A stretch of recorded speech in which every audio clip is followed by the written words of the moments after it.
Thank you very much for inviting me to this conference. I must admit it is my first IASS conference, but I can promise it is not the last one, so it is really a great community here.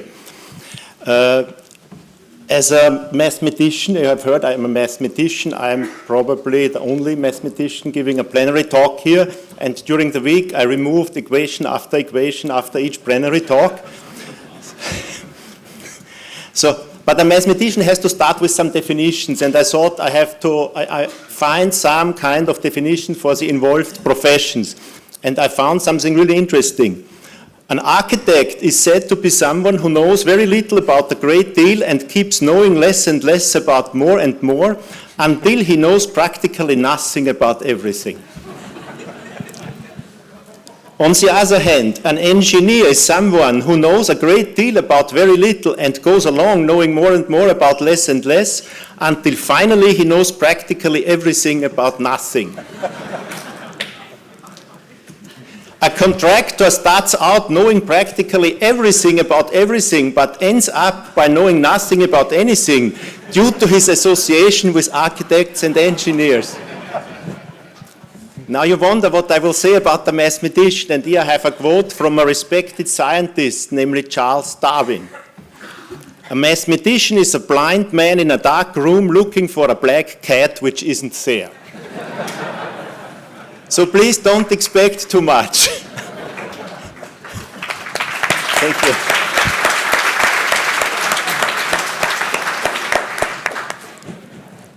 So I'm actually a geometer and coming from geometric modeling, and traditionally in geometric modeling we modeled the shape, and afterwards the shape, if it had some function, it came to engineering and to fabrication, and there were always this costly feedback loop, which also of course occurs sometimes in your industry here.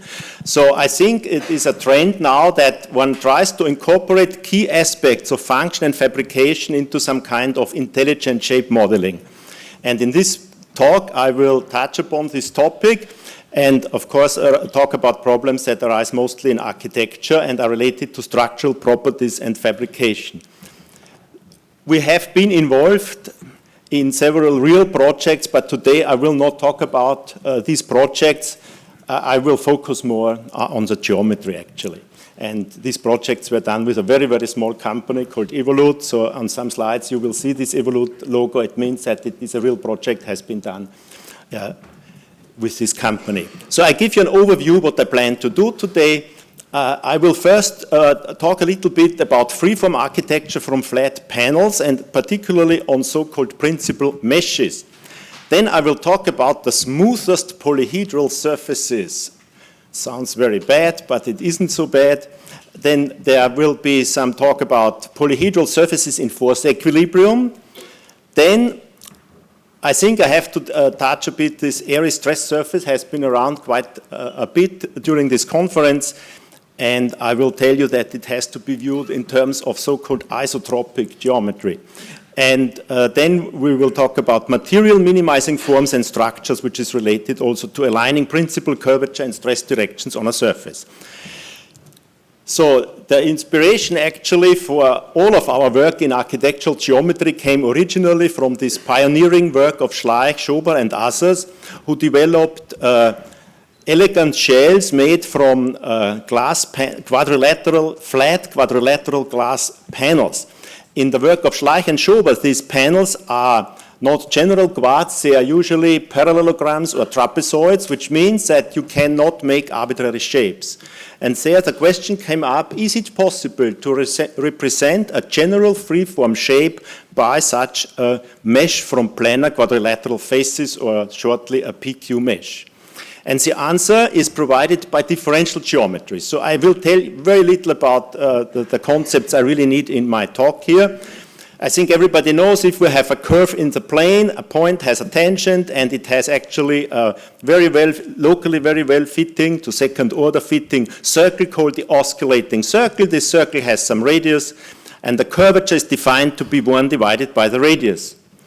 If we have a surface, we pick a point and we have a tangent plane here, a normal to the plane called the surface normal, and then we can pass planes like this green plane here, passing through the normal, intersect such a plane with the surface, then we have a planar curve, and we can compute the curvature of that planar curve. It's called the normal curvature in this direction u here. Normal curvatures come with a sign depending on whether this section lies locally above or below the tangent plane. And then we can rotate this direction about the normal, to the plane about the normal, and we get different normal curvatures, and it turns out that there are two positions where we get the extremal values of this normal curvature, and these extremal values are called the principal curvatures. So in my drawing here, in my image, these principal curvatures should be in the x direction and in the y direction. They are always orthogonal, and these the directions in which they occur are the principal curvature directions. I mention this because it comes up in my talk again and again, and it's good to know what they actually do. Now, one can form the product of principal curvatures. They're called Gaussian curvature, and we distinguish between positive Gaussian curvature. There, a surface looks locally like a convex surface. The surface is locally on the same side of the tangent plane. If the Gaussian curvature is negative, the surface is at that point saddle-shaped. The tangent plane would intersect the surface, actually. And Gaussian curvature equals 0 usually occurs at these transition curves between positive and negative curvature. Of course, it can also occur on an entire surface, which is then a so-called developable surface. Now, let's go back to our original problem. This brown surface is a surface which we want to approximate with a planar quad mesh. And we do not have full flexibility. So there is an important relation to the curvature behavior. Namely, if we would like to have here a nice quad mesh, which means that it is decomposable into two families of mesh polylines which resemble smooth curves, so no zigzagging. So nice mesh. Then, if we pick a point here and consider this one polyline which goes through that point in a certain direction, the other direction is already determined. These are so-called conjugate directions, and they are described by second derivatives who are related to the curvature information. And it's very important for the following to know that a special case of these conjugate directions are exactly these principal curvature directions. So this is important to know. One can visualize this conjugacy like this. We have here a surface, we pick a point, a tangent, and the conjugate tangent is found as follows. You pick an arbitrary point Z on this first tangent, you illuminate the surface from Z, you have some part which is in the light, others are in the shade, and there is a contour here between light and shade. It passes, of course, through this contact point because we have here this tangent light ray, and the tangent to this contour, this is silhouette, is the conjugate direction. In your head, you can think about a sphere, for example, and you will see immediately with this construction that on a sphere, conjugate directions are always orthogonal. Now, if we are given a surface and we would like to remesh it with a planar quad mesh, we cannot just throw out initially some kind of quad mesh and then press an optimization button and hope for the best that the quads will get flat. This will not happen. We have to lay out the original quad mesh such that this conjugacy relation is respected. So, for example, roughly following the principal curvature directions. Some examples from practice. Here a project by Zaha Hadid architects. On the left-hand side, you see what the architects do. This is a standard card model and a very beautiful rendering. But if you actually want to build it, you have to break it up into panels. And you see here this decomposition into panels. Or here a rendering. Of course, it's just flat panels. So on the reflection pattern, you see some kind of discontinuities. But this is as good as you can do with flat panels. Another project which I think Chris Williams has been involved, right, Chris? Yeah. There's only one Chris Williams, I learned, yeah? It is in Melbourne. Constructor is Seele, a sponsor of this conference, a very beautiful kind of planar quad mesh here from inside. Now the question comes, how can we do it so that the panels are as rectangular as possible? And I told you before that this conjugacy relation, now if we want rectangles, we have to have right angles between these conjugate directions. This means we have to mesh along these principal curvature directions. In differential geometry, and actually in a contemporary part of it called discrete differential geometry, there are at least two precise ways of expressing such meshes where the faces are as rectangular as possible. One is a so-called circular mesh. A circular mesh has a property that each quad has a circumcircuit, and of course it is flat. And if you look at the quad that is inscribed to a circle, you see, it's known from high school, that the sum of opposite edges in such a quad is 180 degrees, so the average of those is 90 degrees. So this is a kind of rectangularity condition. It is clearly not possible to form a free-form surface from precise rectangles. You can form some cylinders, but clearly not a free-form surface. For architecture, there's another option which is very interesting, a so-called conical mesh. A conical mesh is also a mesh from planar quadrilateral faces, and then at each vertex one has a cone sitting, this rotational cone, and this cone is tangent to all four planes which meet at this vertex. And then we see here also the cone axis. Unfortunately, this mouse doesn't really do well. Maybe this helps. Yes. So we have here the axis and here another cone axis. We do not have to compute the cone. It is possible to characterize such a conical mesh again by an angle condition, and in this image the sum of white angles is equal to the sum of green angles. And the more you refine, the more this sum is actually 180 degrees, so the average 90 degrees. Now this conical mesh has an interesting property. If we pick two vertices that are connected with an edge, like here, we look at the corresponding cone axis, they lie in a plane. This is by the symmetry properties of a right circular cone. This plane is actually the bisecting plane of the two planes which meet at this edge. And this is useful for laying out the support structure. You can place the middle planes of prismatic beams exactly in these planes, and then at such a node, these four beams will meet with a node axis. This is called a torsion-free node, so it is advantages for construction. Here you see a rendering of a conical mesh. In this project I was mentioning before, you also see torsion-free nodes. They do not only exist for the conical meshes, but as long as you are roughly going along principal curvature lines, you can hope for a nice torsion-free layout. So for triangle meshes, you may ask, so why does this guy not use just triangles? Triangles are always flat, so why bother about the quads? But there's a problem is somehow shifted into the support structure, because for a triangle mesh, in general, 6 edges meet at the vertex, and then you have to weld together 6 beams at the node, and there you can prove that you do not have such a torsion-free node, unless the surface is close to a sphere. Now let me talk a little bit about some very recent work, namely the smoothest polyhedral surfaces. And this brings me to an image of a place where I'm currently working, Kaust, in Saudi Arabia at the Red Sea coast. And this is the administrative building. And whenever you look at this building, it looks extremely faceted. It looks beautiful somehow, this reflection pattern, but it doesn't look smooth. So my question was, how do we have to panelize a surface, like in this case it's hyperboloid, so that it looks as smooth as possible?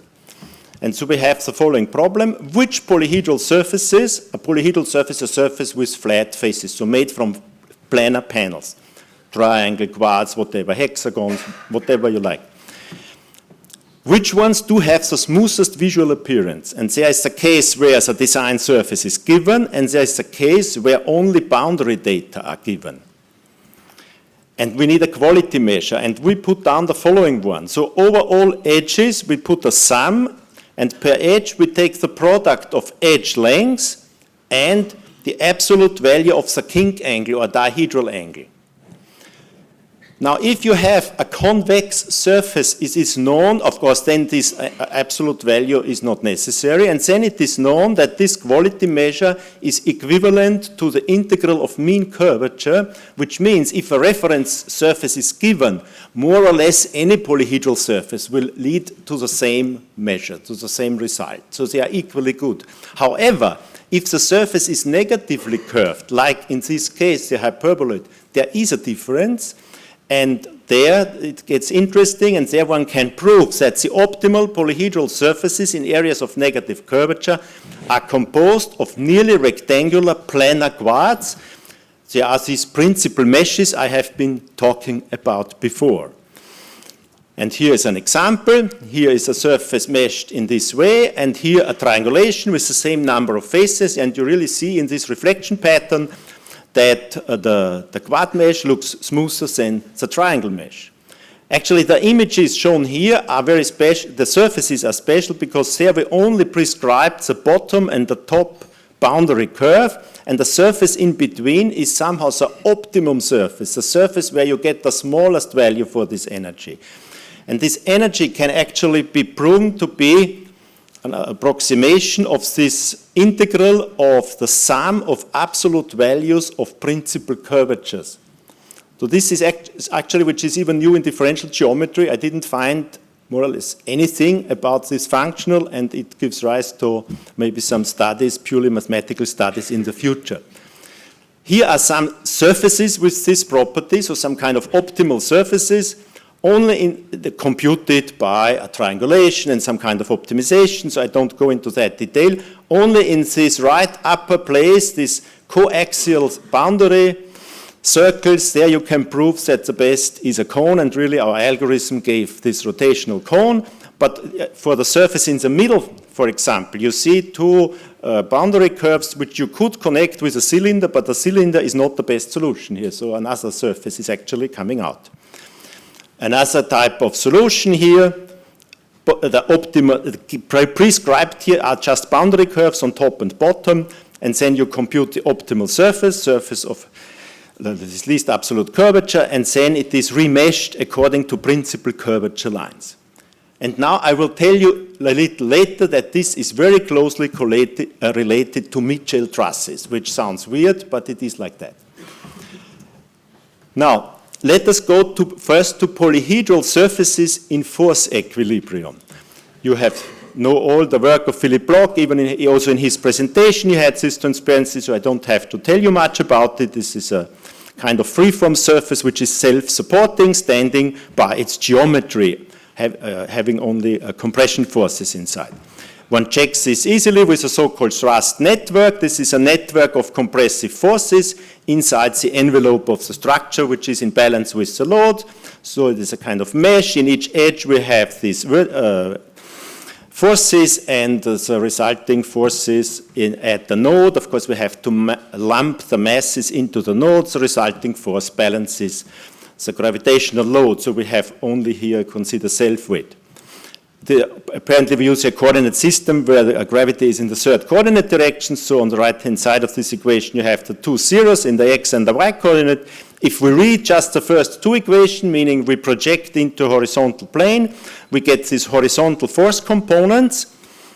It's a system in force equilibrium, which can be considered as a discrete version of a planar elastostatic state, and therefore it has an Airy stress surface. I will say a little bit later much more detail about this Airy stress surface, so now I'm fast. It has been also in Bill Baker's talk here. One can do something which sounds crazy but is useful. One can compute curvatures of the design surface with respect to the Airy stress surface. I do not tell you details, but I can tell you it can be used for the following problem. On the left-hand side here we have a surface that is self-supporting. And we would like to represent it as a planar quad mesh, which is also in force equilibrium and in fact self-supporting here. So we want to have, of course, the forces along the edges, and we want to have compression only. Then one can solve this as follows. One has to solve it, I think, as follows. One computes these relative principal curvature directions. This sounds weird, it's not so difficult. They are defined as follows. You look for conjugate directions on your design surface. This is what I show you here is the design surface that project in vertical direction to conjugate directions on the stress surface. This is what it is. And then when you do that, you get the perfect solution. Please note that when we give this direction field, then there are a lot of remeshing algorithms in computer graphics around which we employ, and which gives us also the combinatorics of the mesh. So some call it a topology. So this is non-trivial here. You see a lot of singularities or extraordinary vertices like here or here and so on. So the combinatorics comes from the geometry, and it really matters. I show you a simple example which demonstrates this more clearly. We have here a reference surface which is self-supporting, and the quad mesh you are seeing here is the thrust network. And then you can try to optimize this thrust network so that it remains a thrust network, so in force balance, and the faces are planar. But the best you get is this. But when you do what I told you before, if you remesh the surface along these relative principal directions, you get this solution. It has a different combinatorics, but it obviously solves the problem. So this shows that this stress surface in this case is really useful. So we get the combinatorics from some geometric insight. I think it would be a nightmare to do here some combinatorial optimization. Or a more complicated example where the same is done, but the result is not really great. You look at the boundary alignment and so on. It's not perfect. So we wanted to do an interactive system for modeling meshes under various kinds of constraints, including force equilibrium. And the main intention here is to eliminate these costly feedback loops between design, engineering, and construction. But please note that we use simplified models. We are not aiming at removing the engineer's work. We just want to make the work of the engineer a little easier. And I say just a little bit on the optimization, which I think is critical. So it is not possible for these types of problems to just take some off-the-shelf software, which is around, and hope that this will do really well. Even the formulation of the constraint matters, and this is what I show you here. So we always try to have constraints which are at most quadratic. So I give an example. To express that a quadrilateral in space is planar, we could do it with some determinant setting it to 0, but this would be cubic. We don't do it. We introduce the normal vector as an additional variable, and then just write down the orthogonality. So inner product of normal vector times these edge vectors is 0. This is very simple. It's just quadratic. And then this works really well within a kind of Gauss-Newton algorithm, which has to be appropriately regularized, so for the experts, but it works really well. And to show you that this is true, what I claim, I show you here a video. This was done actually quite some years ago at KAUST, maybe in 2014 or so, 14. So here we started with a flat mesh, and interactively you can drag around here vertices, and you always get a mesh with planar quadrilaterals.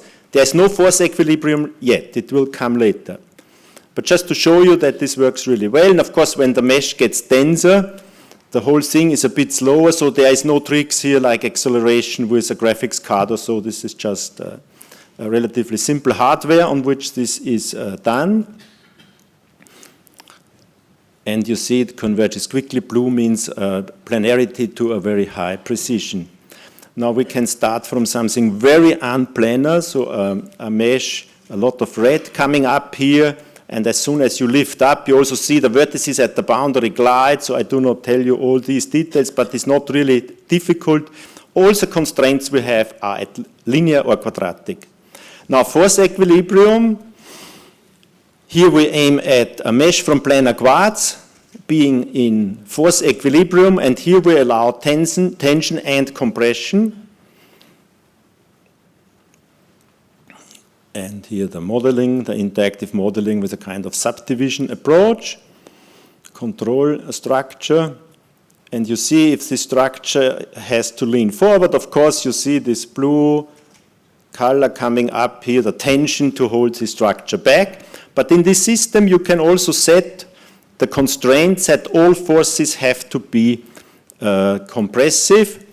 And now let us see if we do the same, if the user does the very same, but has chosen this option that the forces are compressive.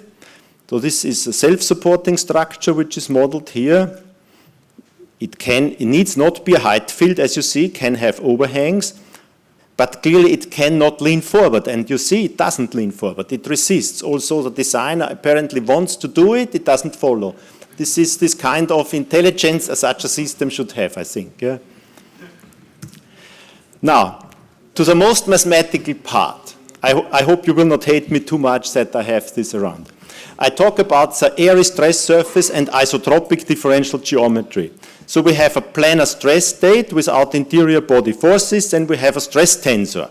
And it is known that the stress tensor can be found from a function, bivariate function called the Airy stress potential, by just taking here on the right-hand side the Hessian, the matrix of second partial derivatives of this function, reordering it, meaning changing the sign of the off-diagonal elements and exchanging the elements on the diagonal, you get a valid stress tensor, fulfilling the conditions you have on a stress tensor for balance.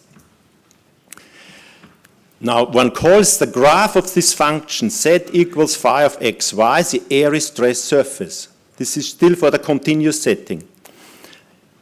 And now, I have seen in several talks actually that one tries to relate certain properties of mechanics with the differential geometry of the stress surface, and this is a very good idea. However, one has to apply the right metric. And here it is a so-called isotropic metric. This goes back to a German, in fact Austrian mathematician, Karl Strubecker, who discovered this. And I have to tell you now a little bit about this isotropic metric. It is a kind of very simple non-Euclidean geometry, so non-Euclidean in the terms of metric. And it is really simpler than Euclidean geometry, so it is actually a nice thing. It is based on the following type of isotropic congruence transformations. If you read these equations, the first two equations in x and y tell you, in x and y this is nothing else than a translation and rotation, so it is an ordinary Euclidean congruence transformation in the plane. This is what the first two equations tell you. The third equation tells you, it's actually much simpler, the whole thing, than a rigid body motion in 3D, in Euclidean space. The third tells you that it is possible to add a linear function in x and y to the z coordinate. And this already tells you this must be good for this Airy stress function, because the Airy stress function is only determined up to adding a linear function, because if we form the second partial derivatives, this Hessian, the linear function goes away anyway, so it is only determined up to that. So it appears that this is probably the right geometry to do it.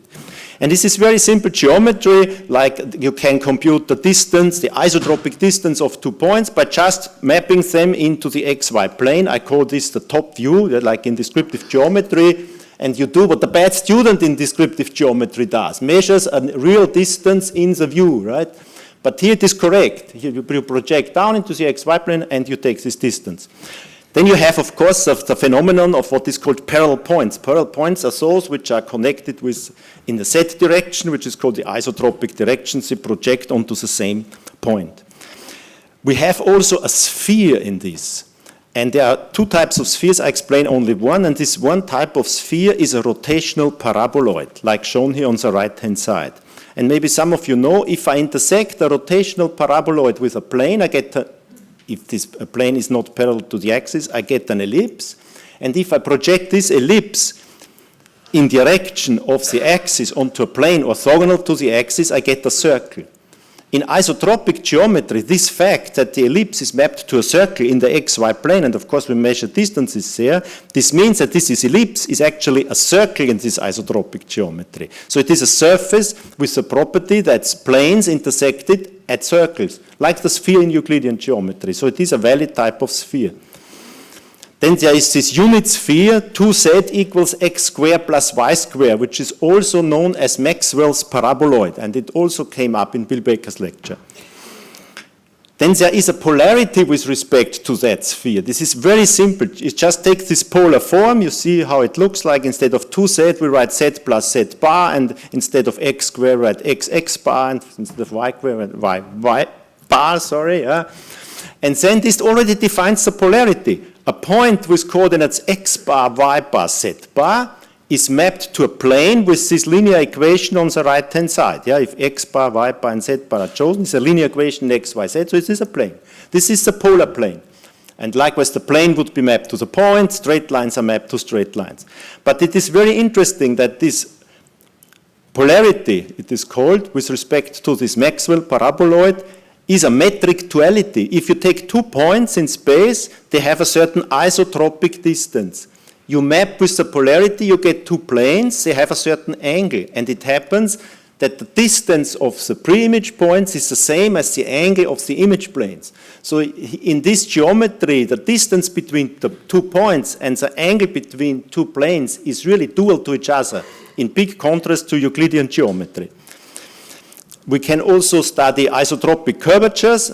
So if a surface is given in this simple form, z equals f of xy, the form which we need, then we just have to take the Hessian of this function and compute the eigenvalues and eigenvectors. The eigenvalues are the isotropic principal curvatures, and the eigenvectors give you the isotropic principal curvature directions, and of course in the xy planes they are orthogonal, which means in isotropic geometry they are orthogonal. And now there is a very nice counterpart between a planar elastic system and a stress surface. A normal stress in a cut corresponds to the isotropic normal curvature in that direction of the cut. A principal stress corresponds to a isotropic principal curvature. Directions of principal stresses correspond to isotropic principal curvature directions, and one computes it. There is also an explanation of shear stress and so on. Now the discretization. We have this force balance system. In force balance, we have at the left-hand side, if you like, the form diagram, and on the right-hand side, the force diagram. I think everybody knows here these reciprocal diagrams. And then we have a discrete Airy stress surface. This discrete Airy stress surface is a polyhedral surface, so it has planar faces that is vertically aligned with this network, with the form diagram. And more precisely, the following holds. So on the top here, we have these forces on the design surface. The bottom here, we have the horizontal components. And I claim that, and this is what we are currently considering, we are in these horizontal components, a force, and in the middle we have this Airy stress surface, so this stress polyhedron, corresponding to an edge down here. We have here an edge on the stress surface, 2 planes meeting there, and then it happens that the magnitude of the force is equal to the isotropic angle between the 2 planes, which is nothing else than the slope difference of the 2 planes measured in this gray plane, which is orthogonal to this Fij bar in the top view. So the magnitude of the force is also visible in this stress polyhedron, namely as an isotropic dihedral angle. And now, when we have a pair of reciprocal diagrams, which are here on the left and on the right, for this form diagram, we have a stress surface. We can apply this polarity with respect to this Maxwell paraboloid, and we get another surface shown on the right-hand side. Projecting it down gives us the force diagram. And from what I told you about this duality, angle between planes maps to distance between points, you see immediately that this is true what I claimed. And you see here nicely, of course, also that this surface on the right-hand side is a stress surface for the diagram on the right side, which you can, of course, interpret as a form diagram, and then on the left-hand side you would have the force diagram. So this reciprocal nature comes up very nicely here. Oh, I'm running out of time. This is really bad. But I have to say the following. We go to Mitchell Trusses. I think most of you know this work of Mitchell. Also came up in several lectures here. It is actually about 2D trusses with minimal amount of material. Mitchell himself used a kind of truss-like continuum, but they are discrete versions, and these are systems in equilibrium with tensile and compressive forces. So we have a force and a form diagram, and this is a very interesting case from a paper of Bill Baker, where the force and the form diagram look pretty much the same. Now, Mitchell shows that when we get the optimal trusses if we minimize a sum over all the elements, and for each element we consider the product of the length of the element and the magnitude of the force, absolute value of the force. But this is the same as sum over all pairs of edges in the primal and in the dual diagram, L bar, right? Which actually means that also the reciprocal force diagram must be a Mitchell structure. So they come in pairs, and so even they can be identical, as Bill Baker shows with this example. But what is the interpretation within discrete differential geometry? Such a Mitchell truss must have an Airy surface, and they turn out to be, no surprise, isotropic principal meshes, so following principal curvature lines, which means that down in the planes they follow principal stress lines, which is known from Mitchell. We have compression bars and tension bars, so the Airy surface is negatively curved. So it's no big deal that we have a negatively curved Airy surface. This is of course possible. And minimizing the sum of length times absolute value of force means in this geometry minimizing the integral of sum of absolute values of principal curvatures, because in the isotropic geometry, so in some sense these are the smoothest polyhedral surface in isotropic geometry, and this is why I told you before there's a relation between the smoothest surfaces in Euclidean geometry and Mitchell trusses, because the Mitchell trusses, in fact, if you look at the Airy stress function, are also the smoothest polyhedral surfaces. Yeah, maybe I will go this. One can use this to compute the Mitchell truss. Now I have to go to really 3D, because so far I just repeat more or less old stuff in a new language. We want to have some kind of shells, and we would like to have good geometric properties of the support structure, so therefore we want the principal mesh. We need, of course, force equilibrium, and we would like to use now the minimum amount of material. This is some kind of 3D shell counterpart of Mitchell trusses, where I find very nice results already in the PhD thesis of Toby Mitchell, who is sitting here in front. Now, how do we do that? We have to design a principal mesh in equilibrium which uses a minimal amount of material according to Mitchell, which is actually not restricted to 2D, his considerations. We have to minimize the total absolute stress.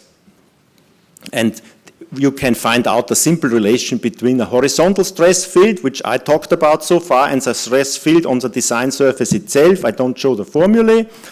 For example, you find out in this way that an orthogonal net in equilibrium always follows principal stress lines, and then you set up an optimization using triangulations at first to simultaneously optimize for a design surface and a stress surface if certain boundary data are given. We have to optimize for force equilibrium, for alignment of principal curvature and principal stress directions, and we have to minimize this total absolute stress, so the weight of the support structure. This is our goal. And again, we find the combinatorics of the mesh from the geometry. So here's the workflow. On the left-hand side is this form found by a triangulation. The next B shows the principal stress lines, which is nearly the same as the principal curvature lines. Then we remesh it with a computer graphics type algorithm with a quad mesh following these lines. And then we can do some post-optimization to get a result. And I show you here some images of results. So in a sense, these are the lightest structures you can give to certain boundary data. Some different views. Here comparing two different solutions, one with our algorithm, where you see in the middle this kind of singularity in the mesh, so not valence 4. But it pays off to have the right combinatorics, as you see. So on the left-hand side, you have almost 13 tons, and our result here has just 8 tons of weight. And we can do it for different types of boundary conditions, so supported or free. Here are some other results. So somehow the results, I like them. Yes, they have this very nice kind of placement of these singularities, and I don't think it would be easy without this geometry. And in all these algorithms, actually, we effectively use the stress surface. And we can align principal curvature and principal stress directions also, of course, without minimizing the weight. And we can even do this with surfaces that have an overhang, like here, or even something like that. And with it, I would like to come to an end. So I talked about the geometry of structures in force equilibrium, and I think it has some interesting theory and applications. I hope that I could convince you that there are relations to geometry, especially to differential geometry and isotropic geometry. In general, we have here an interplay of geometry, mechanics, and optimization. And as to optimization, I think it is important that we can avoid combinatorial optimization through geometric insight, and also for the numerical optimization, we do not just put down some standard software, but think a little bit about, in terms of formulating the things, quadratic formulation that goes through all of the stuff I have shown you, and some geometric insight. Before I really close, I would like to advertise for a conference. This is called Advances in Architectural Geometry, which we started in 2008 in Vienna, and where we have been surprised about the positive response. The next AAG will be in 2020, right after your symposium, which will be in England, yeah, or in the UK. You can go to Paris to go for AAG. So over the weekend, you can enjoy Paris, and then there is just 2 days, it's just a 2-day symposium. There is quite some overlap of interests of this AAG community and this community here, which is also reflected in the fact here that the scientific co-chairs, I think, are all present in this conference. So there's clearly an overlap. Maybe there is even a place for architectural geometry within this bigger community of IASS. And with this, I would like to thank you for your attention. Thank you very much.